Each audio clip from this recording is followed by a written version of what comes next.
Ford has released a heap of new information about its Ranger Super Duty project, some of which is a little bit unexpected. But before we get into all of that, if you're unfamiliar with the Ranger Super Duty, what it is, what it's meant to do, maybe have a watch of my last video on the subject. There'll be a link somewhere above me that you can click on, and just have a watch of that before you come back into this one. But for a top-level understanding of what it is going to be a commercial-facing subspecies of the Ranger family that is going to have some pretty incredible numbers behind it. Numbers like a 4.5-ton towing capacity, a 4.5-ton GVM, and a colossal 8-ton GCM, which is the weight of the vehicle plus whatever it is towing at the time. All of those numbers are pretty unprecedented in the ute segment, at least insofar as a mid-size vehicle like the Ranger is, and that is why it's such an intriguing vehicle, and that's why I'm doing a video on it today. Now, let's kick off this video with the one aspect of the Ranger Super Duty which I think the majority of you are most interested in, and that is the engine. This thing is going to be powered by the 3.0-litre turbo diesel V6, which is currently already in service in the regular Ranger family. However, Ford is being a little bit cagey on power numbers and torque numbers. They're not mentioning any sort of metrics as yet, which kind of suggests to me that they're going to be different to the standard car, which I believe is 184 kilowatts and 600 newton meters of torque. Now, is it going to be more powerful? I think it's actually going to be less powerful. I think they're going to detune this thing. And the reason why I think that is because you have to consider the intended customer for these things. It's going to be commercial fleets.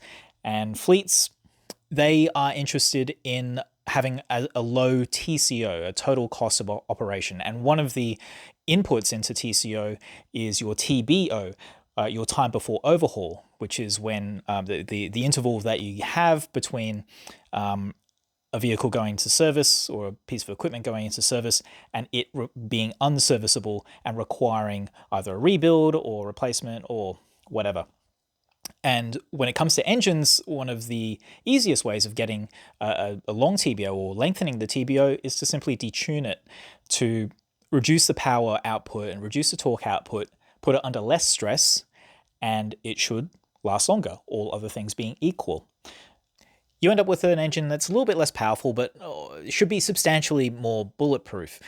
Ford also mentioned that the 3.0 V6 for the Super Duty is also going to be compliant with the Euro 6.2 emission standard that's coming in. And another easy way of making an engine emissions compliant is to also detune it. So both of those factors combined, that's why I don't think it's going to have more power. If anything, I think it's going to have less. And I think that is going to be far more important to the intended customer of these things, which again is going to be like forestry industry, security, so cops essentially, construction, mining, any sort of resources related thing, any work that requires you to be out in the field for a very long time and a very long distance away from any kind of help. You need a vehicle that is going to be super reliable, and increasing the power output of an engine can come at the compromise of that reliability. So don't know what power output it's going to settle at, but I wouldn't expect it to have the full 184 kilowatts and 600 newtons. But we'll see. We'll see. The transmission is going to be the 10-speed automatic. And in terms of strengthening of that, I'm not quite sure, but what they have said is that the transfer case will have beefed up gearing inside it in the interest of durability. The DPF function of this engine is also going to switch over to being manually actuated rather than automatic. That is, again, driven by the customer demand. Simply put, the reason for going with manual DPF is a lot of these customers operate in dry parts of the country. They're driving through tall grass. It's the last place and time that you would want a DPF regen to commence because it heats up the exhaust plumbing substantially and increases the risk of starting a bushfire, and no one really wants to do that. So hence it's going to be manually activated, and the operator will do that in a safer spot than the bush. The Super Duty will also have a better performing cooling package, and though Ford aren't quantifying exactly how much better it's going to be, they are just saying that it's going to have improved cooling performance. Some people might see that as a signal that there will be a power bump, but again, I don't. Increasing the cooling capability of it it makes sense when you look at the intended usage of it. And these vehicles are going to be bought by fleets where they're going to have a long duty cycle, but a very low intensity one, if that makes sense.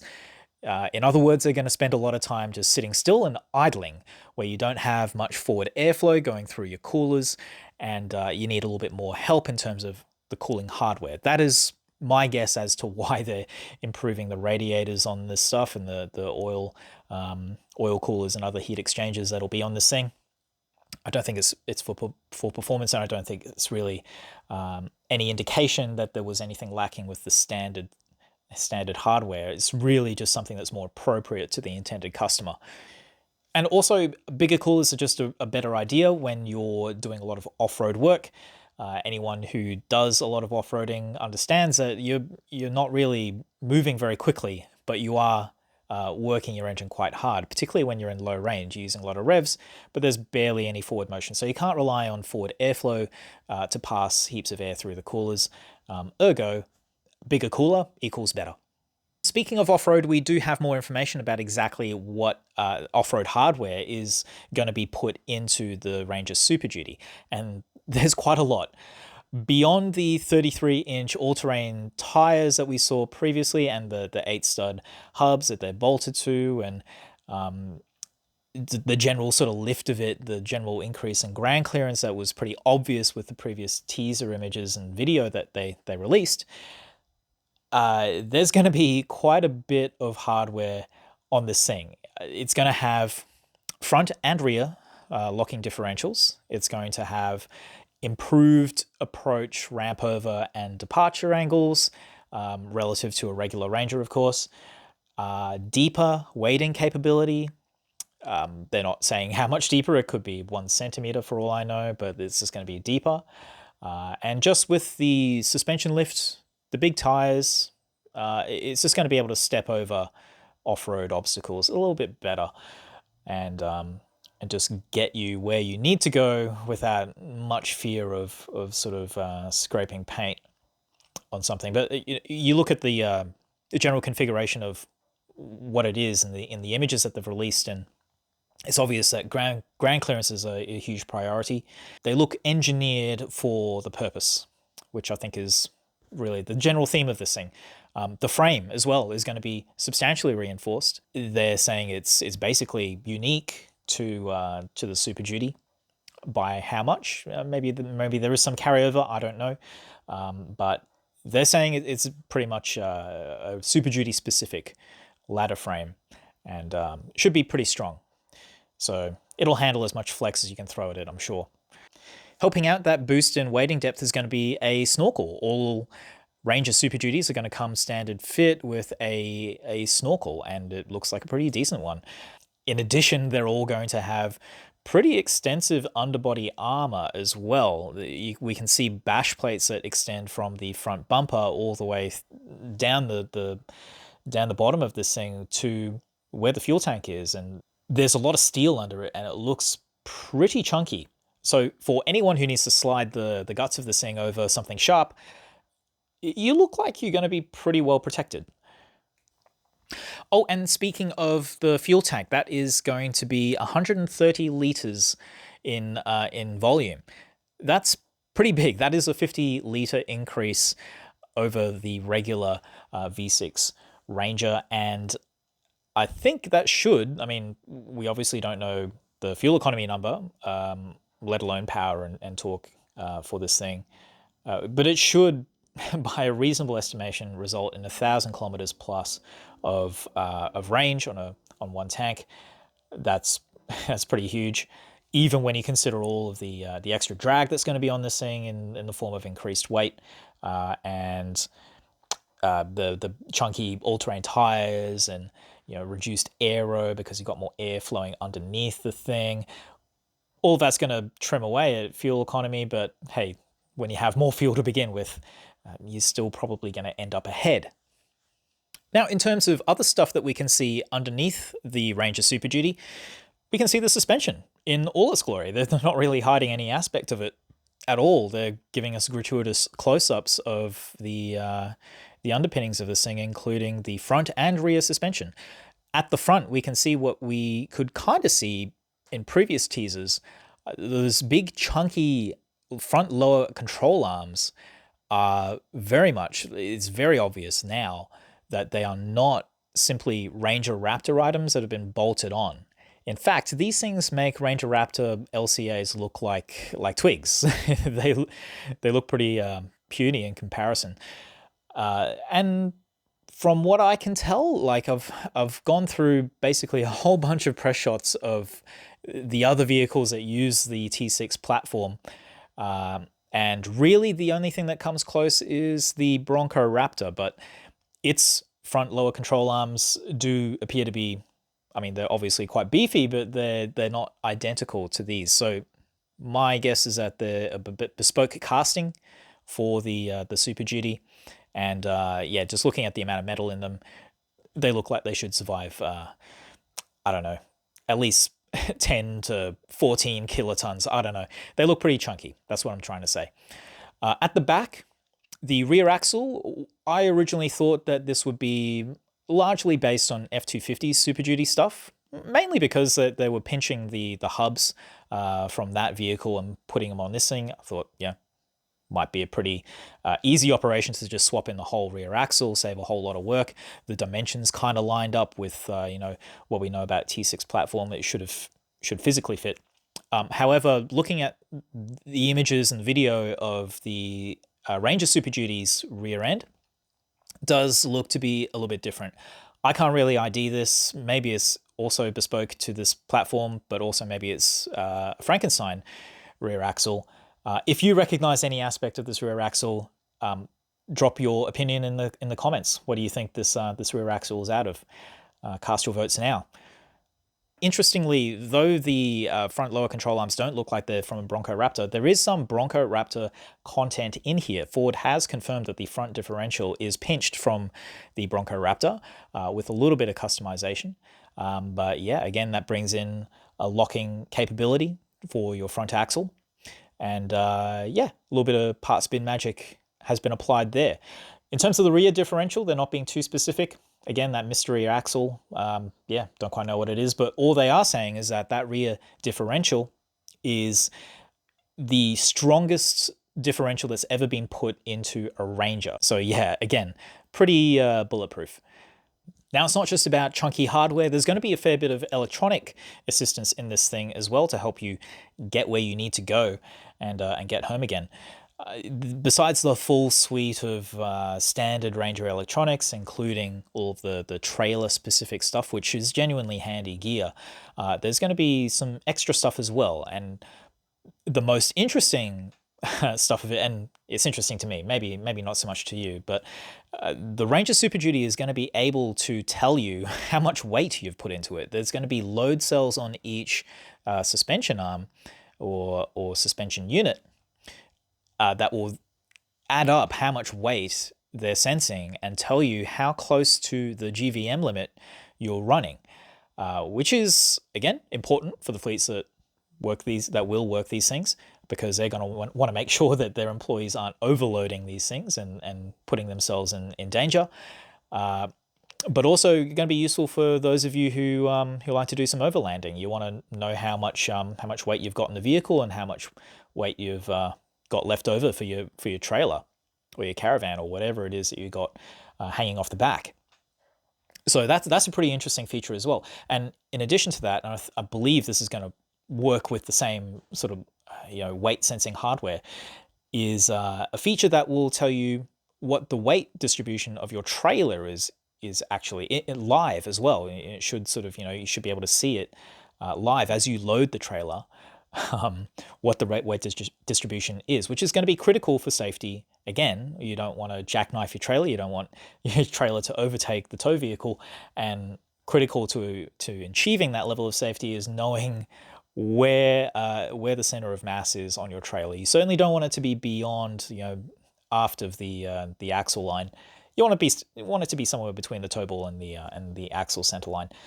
And that tool is definitely going to make it a whole lot easier. It's going to take a lot of guesswork out of that trailer loading process. And any of you who have towed a car or an excavator or bobcat or anything like that, you'll know how critical it is to getting that center of gravity right. It also just helps it drive easier. If most of the weight is over the axle, the trailer axles, and life is just that much easier when you're towing that kind of stuff.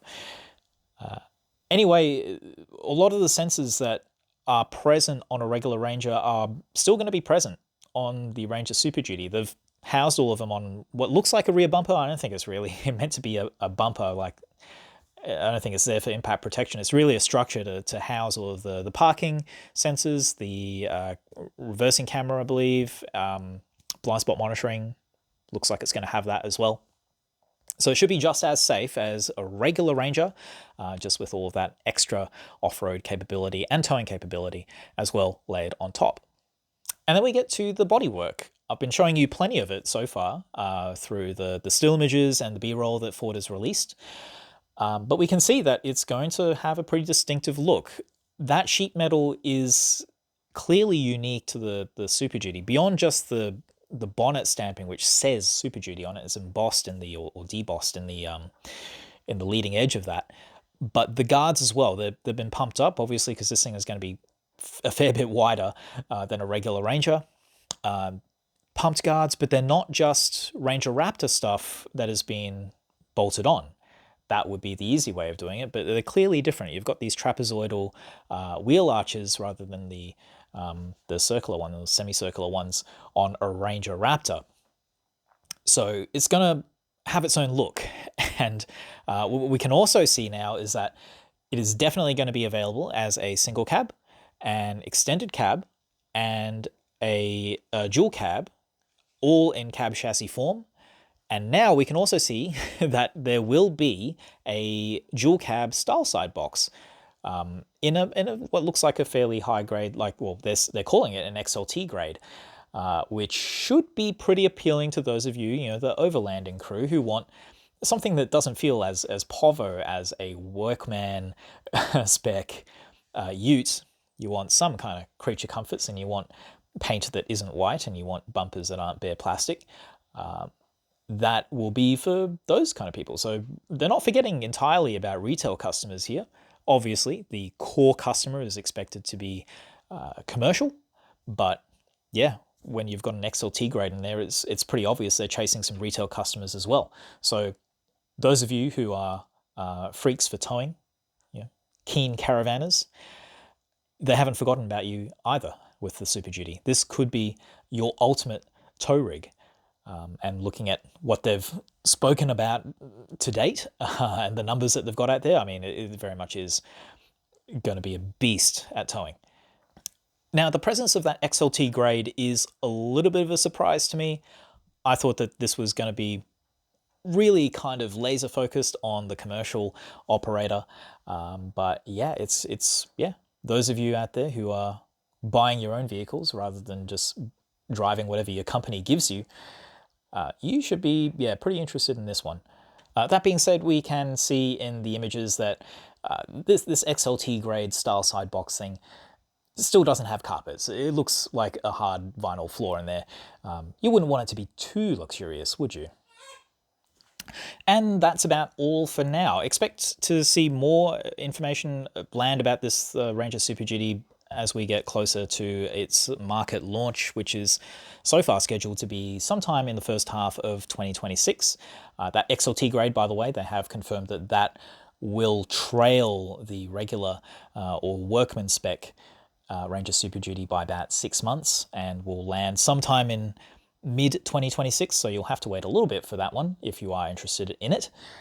But that is the sort of timeline that we're talking about now. But I expect further trickles of information to occur as we travel through 2025.